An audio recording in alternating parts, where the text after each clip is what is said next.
Hi, and welcome back to English Today. This is DVD 16 and the fourth DVD of your upper intermediate level.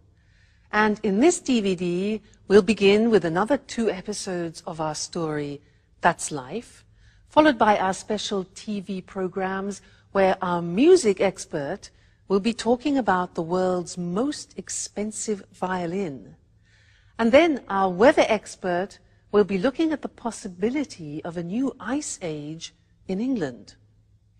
Then in the grammar section, we'll learn how to use the third conditional form in English, which is not easy. And then we'll be looking at how to make sentences using the verb wish to express a regret. So, enjoy yourselves.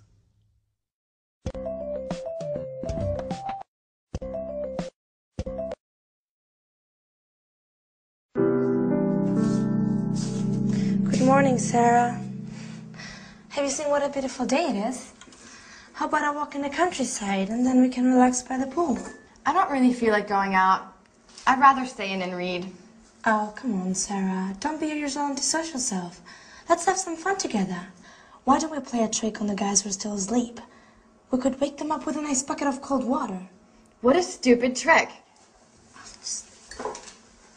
Nothing's changed, but I still love you, Julie. Beautiful girl with brown eyes, dusting away my heart's sighs. That's all we needed. Oh, you don't understand, Sarah. This is poetry. This is the story of a secret love. Poetry, love, tricks. Enough of this nonsense. If I'd known you were all going to be so amusing, I never would have organized this reunion.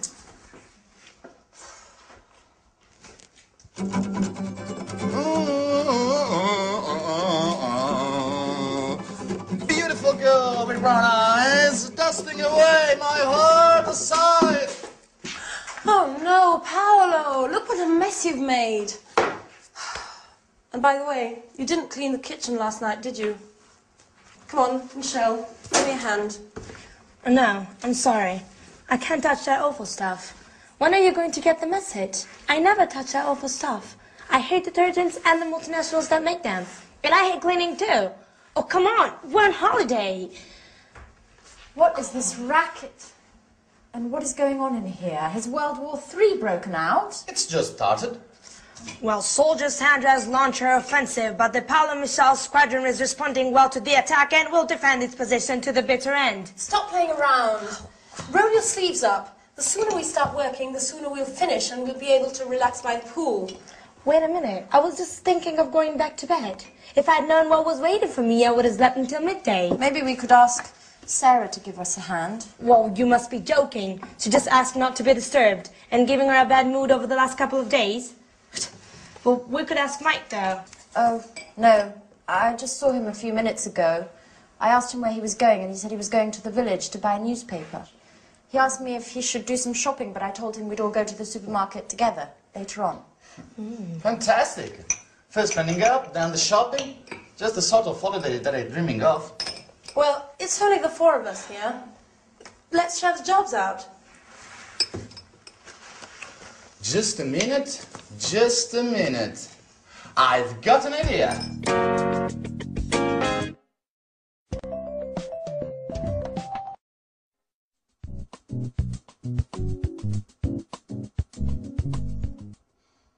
How about you and Anne having a cleaning competition?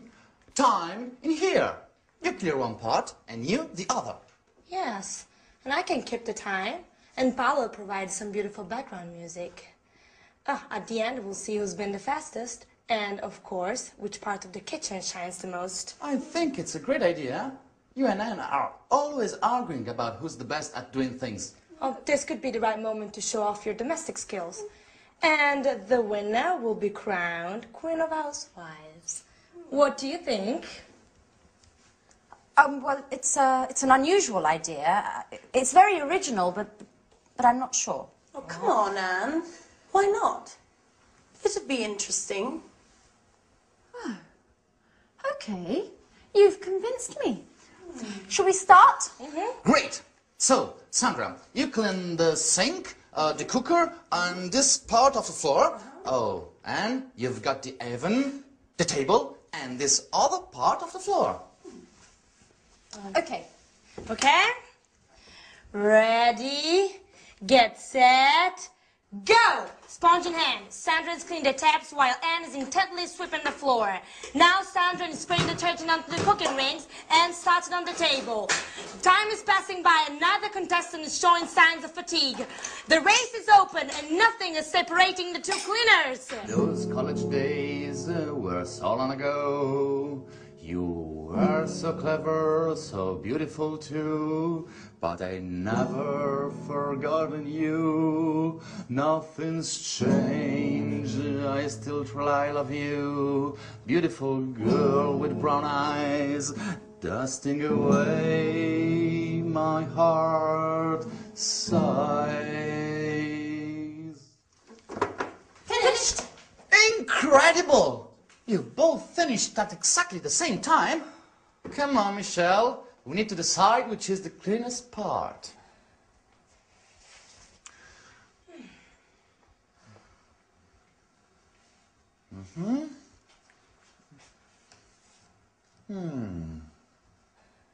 So?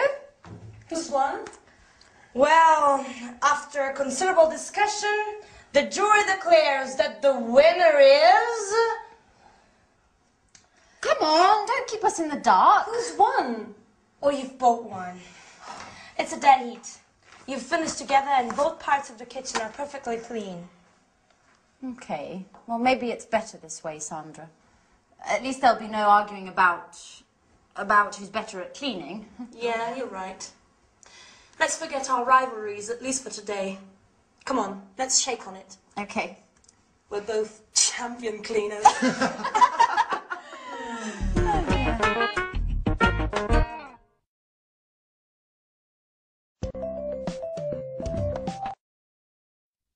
A cleaning competition. Now that's an interesting concept. Could only be invented by Anne. Now that is something where I would definitely lose. Cleaning competition, no way. What about you?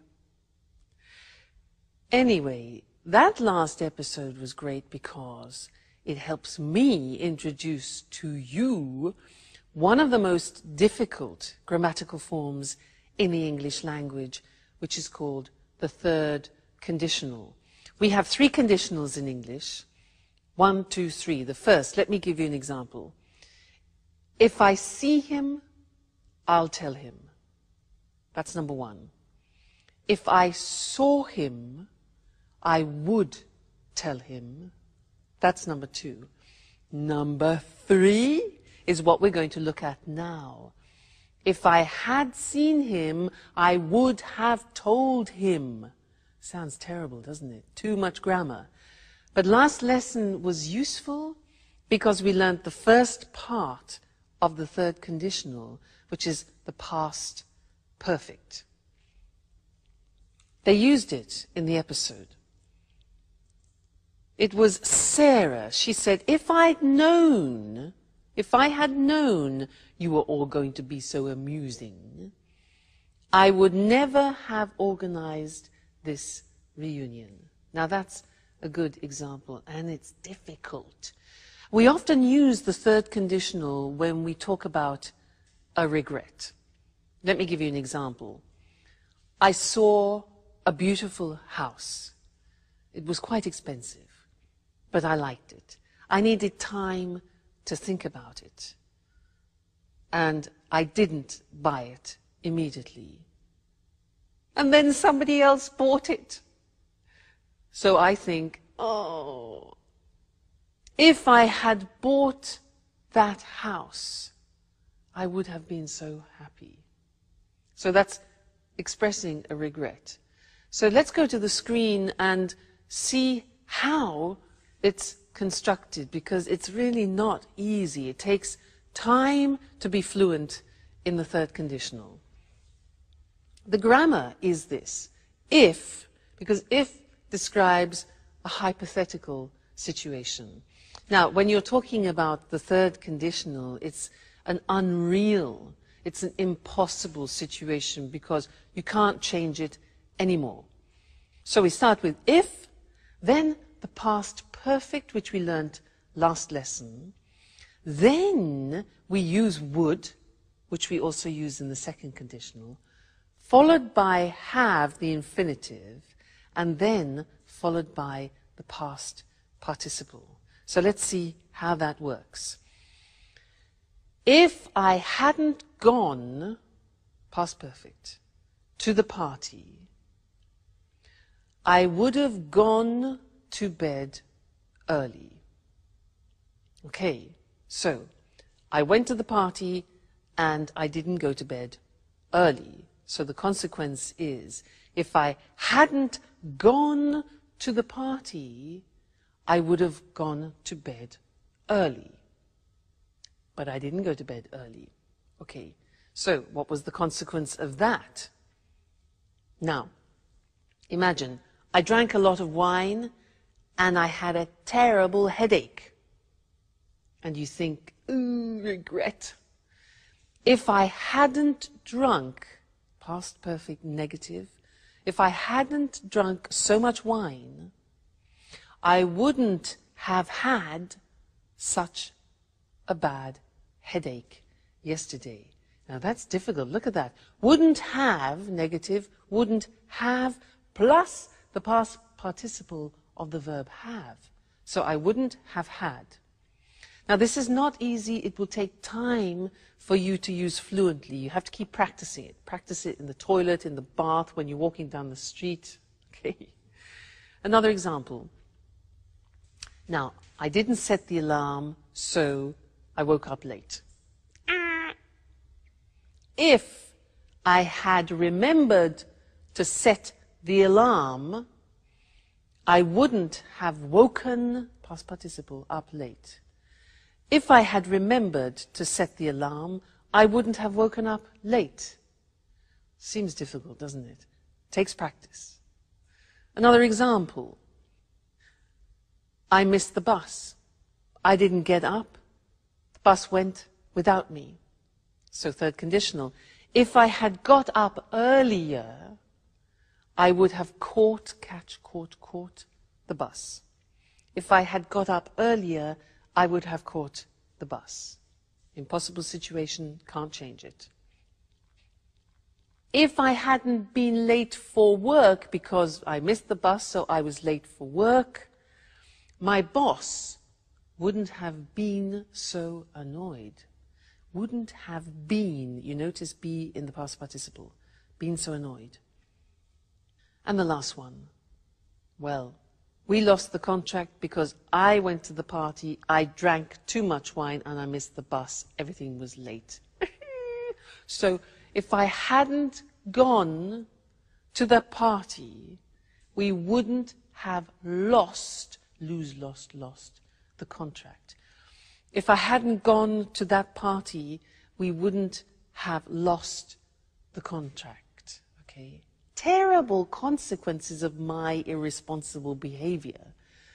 So that's the third conditional. Please don't worry, it is difficult, probably one of the most difficult things in the language, and it takes time to get fluent in it. But just keep practicing. Just take a phrase and say it to yourself often. Like, if I hadn't done that, if I had studied more, I would have passed the exam, as an example. If I had studied more, I would have passed the exam. All right? So, happy practicing. Bye.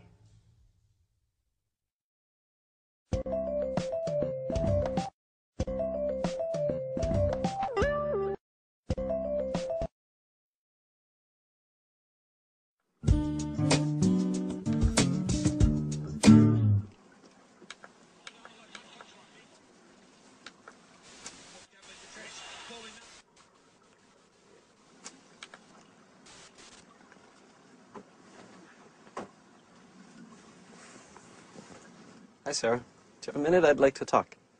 Sure. Well, I'd like to apologize for the other evening. I swear I didn't do it on purpose. I didn't know anything about what had happened at the bar. Okay. I'll forgive you this time. Great. I'm glad we've cleared up that misunderstanding. So tell me, how did the fire start?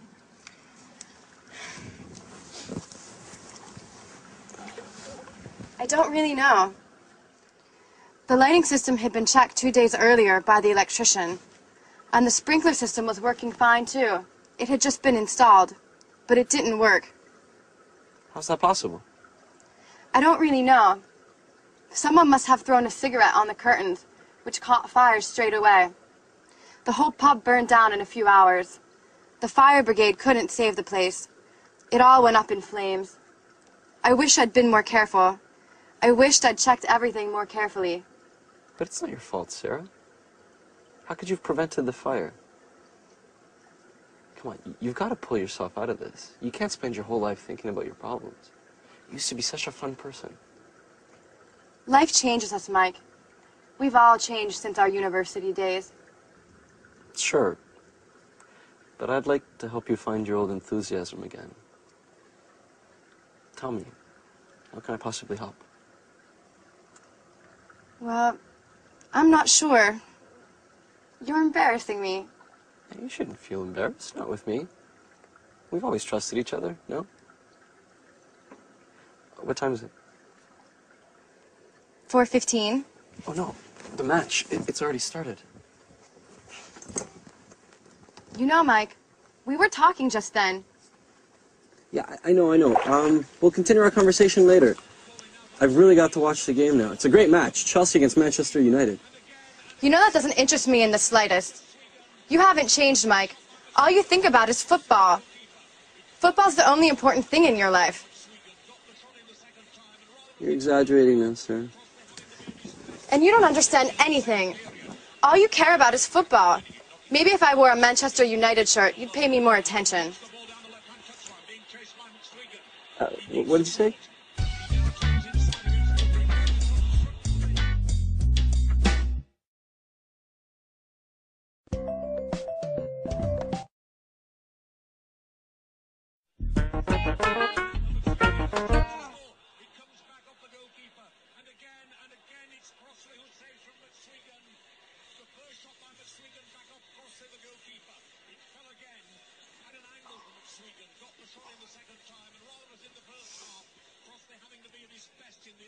I tell you, I love you, but I'm afraid of being wrong with you.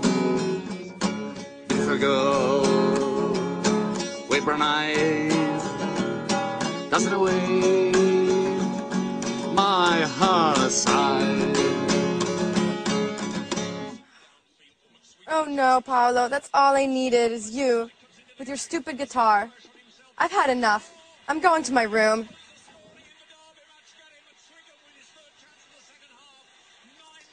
What's wrong with her? I don't think my song's that bad. What do you think, Mike? I'd like to tell you, I love you. Paolo, can I watch the game in peace and quiet?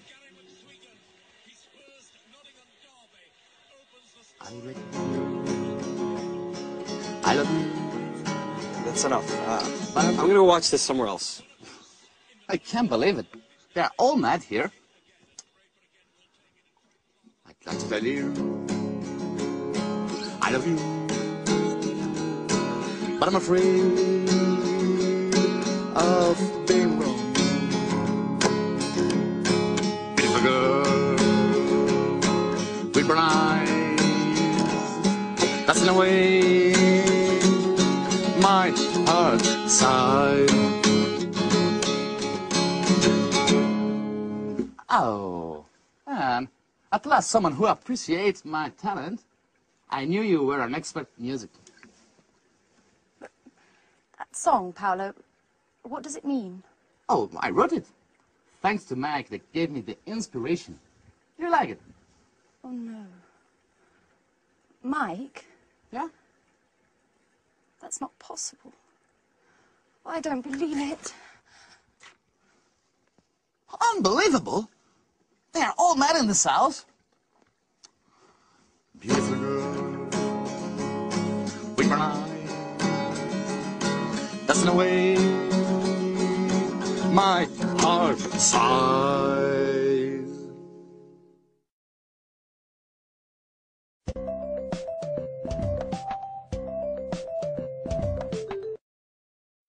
Hello again and welcome back for some more English language. And this lesson is a continuation of what we started in the last lesson, where we learnt the third conditional, if I had known, I wouldn't have gone, where we are expressing a form of regret. And in fact, in this lesson, I want to show you another form of regret, which is very common in English. And in the last episode, you had a very good example of poor Sarah. Bye.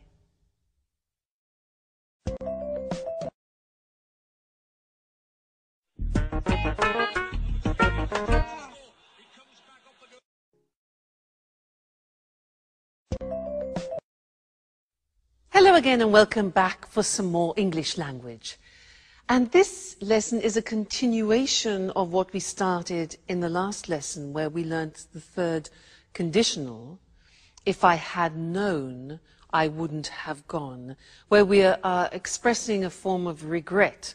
And in fact, in this lesson, I want to show you another form of regret, which is very common in English. And in the last episode, you had a very good example of poor Sarah, who is expressing her regrets. She said, I wish I had been more careful. I wish I had checked everything more carefully, you know, when the pub burnt down. So she starts the sentence with, I wish, and that's her desire. A desire that she would like to have fulfilled. It's too late. So we use wish to express desires like that. Let me give you an example in the present tense. I can say, I'm fat, and I have a desire which is to become thinner. So I would say, I wish I were thinner. Let's look at the screen and I'll help you with this, because we can use wish in the present and also in the past, so the grammar form changes. Let's first look at how we use it in the present. I say I'm fat, I'm overweight, all right? So my wish is, I wish I were thinner. Now, this is very interesting because it's an example of the subjunctive in English. Now, the subjunctive has disappeared from the language, but only in this case do we use it. We don't say, I wish I was, but I wish I were thinner. Okay, so an important exception, that. Another example is, I don't know how to cook, and I have a desire, a wish to change that. So I could say, I wish I knew how to cook. Notice that the verb know goes into the past, simple past. I wish I knew how to cook. She can't speak another language. So the girl can't speak another language. She has a desire. She says she wishes she could speak another language. So we're in the present. She wishes, I wish, you wish, he wishes. She could in the simple past. All right? She wishes she could. So that is a present desire that you have. If, in the case of Sarah, your desire is in the past, which often becomes then a regret, the grammatical form changes. Have a look. I didn't buy that car. Now imagine you see a car, it's a bit like my house. You see a car and you don't buy it, and then you regret it. You think, I wish, in the present, I had bought. Now you remember the past perfect. We looked at it in the 2 previous lessons. Here it is again. I wish I had bought. We contract it and it becomes I'd. Okay? Now be careful, because I'd, when it's contracted in English, could be I would or I had. Now, would would never be followed by the past participle. So you can tell if it's had because the past participle follows. All right? So I wish I'd bought it. All right? Another example. She spent so much money last year, and now she's got problems. So she wishes she hadn't spent so much money. All right? Past perfect. He didn't come to the performance. That's the situation. His desire in the past. He wishes he'd come to the performance. Or I could say, I wish he'd come to the performance. All right? One more. We lost the tickets. They wish they hadn't lost the tickets. Okay? So, that is an important verb, wish. It's important because often we want to express our desires both in the present, I wish I were thinner, and also in the past, I wish I had studied more languages. All right, so when you want to use wish, think, is it present, is it past? And then choose the correct grammar form. Great. So, I wish I had met you earlier. We could have done a lot of language together. But I look forward to seeing you next lesson. Okay? Bye.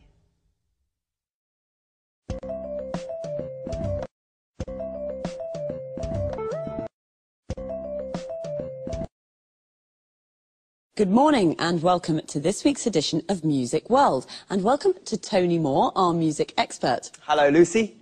And good morning to all our music fans. Well, Tony, on May 16th, 2006, a Stradivari violin was sold at auction in New York for $3.5 million. The Christian hammer violin, as it's called, had become the world's most expensive musical instrument. So why is this violin so special? Well, this violin was made in 1707 by Antonio Stradivari in the family workshop in Cremona, near Milan in northern Italy.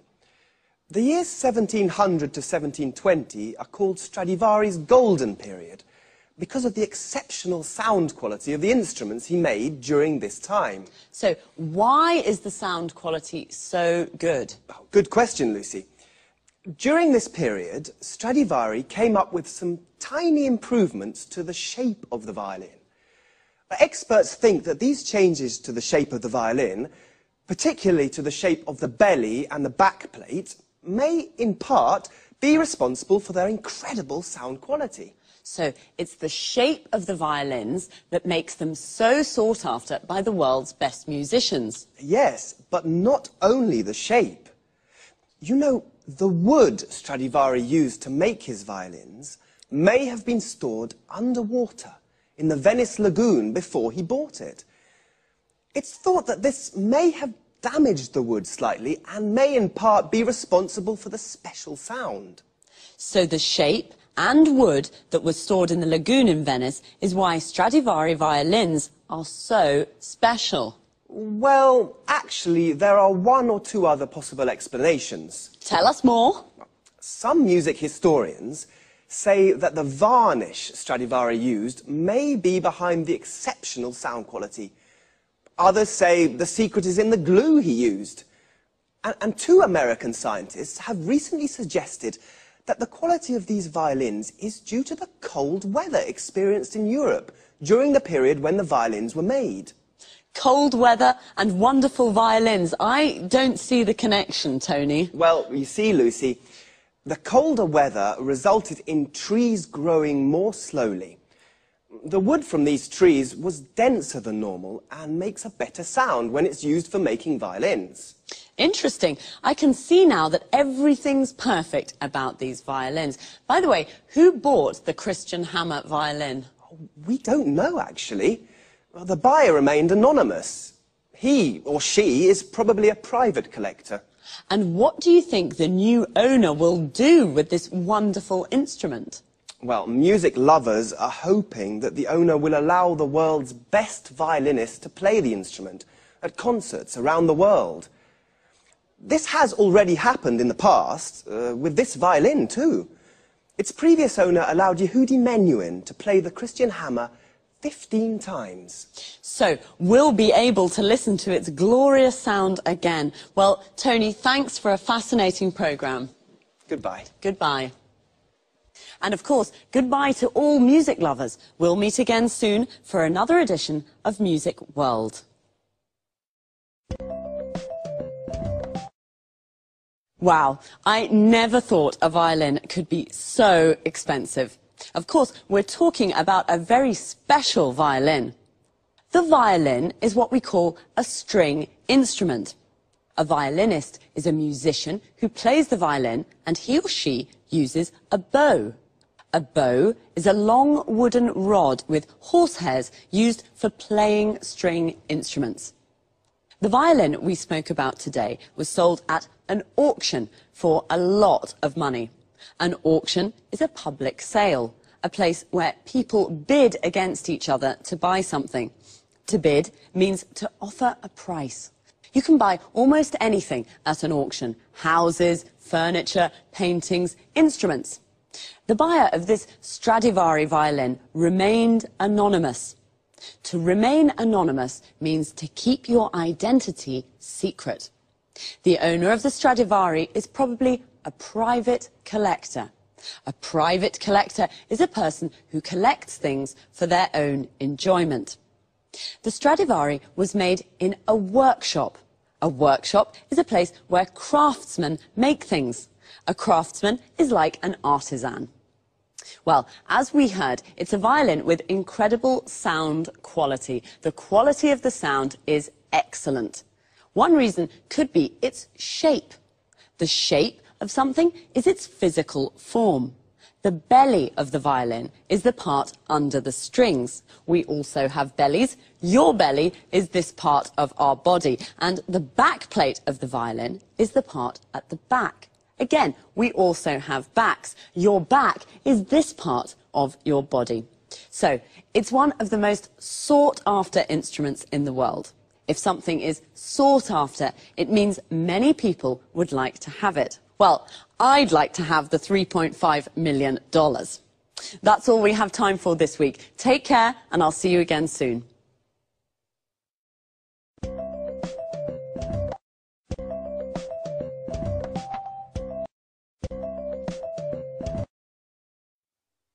Good morning. Welcome to this week's edition of Climate Change. In the studio with me is our expert, Susan Furley. Hello, Eric, and good morning, everyone.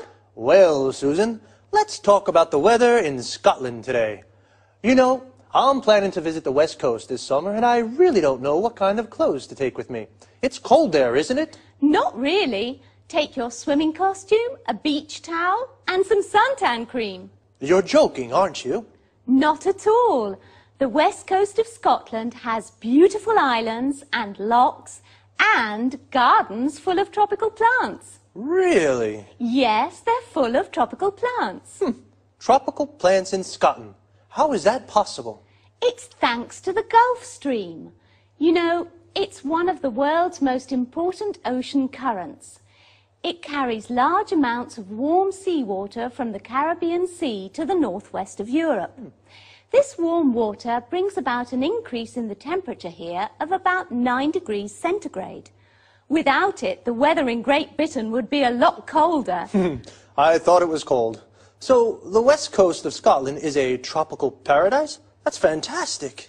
Well, let's not exaggerate. There are tropical plants, but it's not exactly like the Caribbean, though the winters are very mild here. At least, they are for the moment.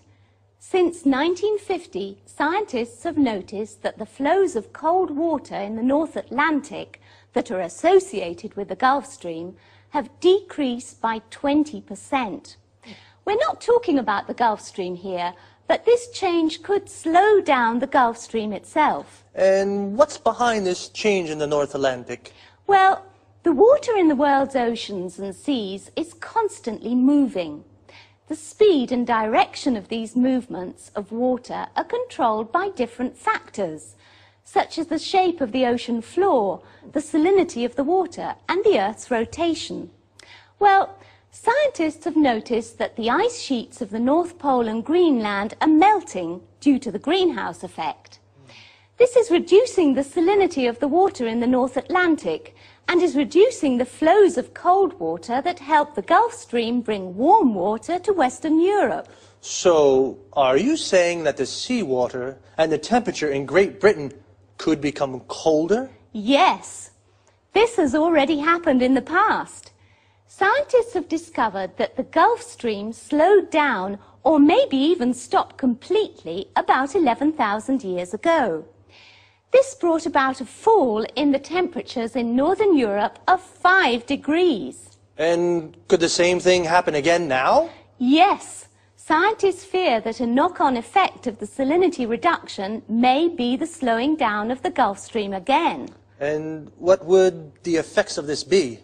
The worst predictions suggest there could be a new ice age in Great Britain. Wow, that sounds frightening. Well, perhaps Great Britain will become a new center for the winter sports. Perhaps the Winter Olympic Games will take place in Scotland. We'll have to wait and see. Thanks to Susan Furley. Goodbye, Eric. Goodbye, Susan. And goodbye, everyone. Well, apparently I should take my swimming costume and beach towel and some suntan cream to Scotland. A swimming costume is what we wear to go swimming. A towel is what we use to dry ourselves. And a beach towel is a big towel for the beach. Suntan cream, sometimes called suntan lotion, is the cream we use to protect ourselves from the sun. I thought Scotland was a cold country, but actually the winters are even very mild. Mild means not very cold. Susan explained that this is thanks to the Gulf Stream, which is an important ocean current. An ocean current is a movement of seawater. Seawater is a compound noun that means the water of the sea. The Gulf Stream brings warm seawater from the Caribbean, and this brings about an increase in temperature. To bring about is a phrasal verb. It means to make something happen. But the flows of cold water have decreased. When water moves, we say it flows. So a flow of cold water is the movement of cold water. The Gulf Stream could slow down. To slow down means to become slower. What is behind these changes? This means, what is the reason for these changes? Well, the ice sheets in the North Pole are melting. An ice sheet is a layer of ice, also a compound noun. When ice melts, it becomes water. This is a reducing the salinity of the water. The salinity is the amount of salt it contains. It is also reducing the flows of cold water that helps the Gulf Stream bring warm water to Europe. This could bring about a fall in temperature. A fall is a decrease. We call this is a knock-on effect. A knock-on effect is an effect of something happening. We've run out of time again, so I'll say goodbye and see you soon.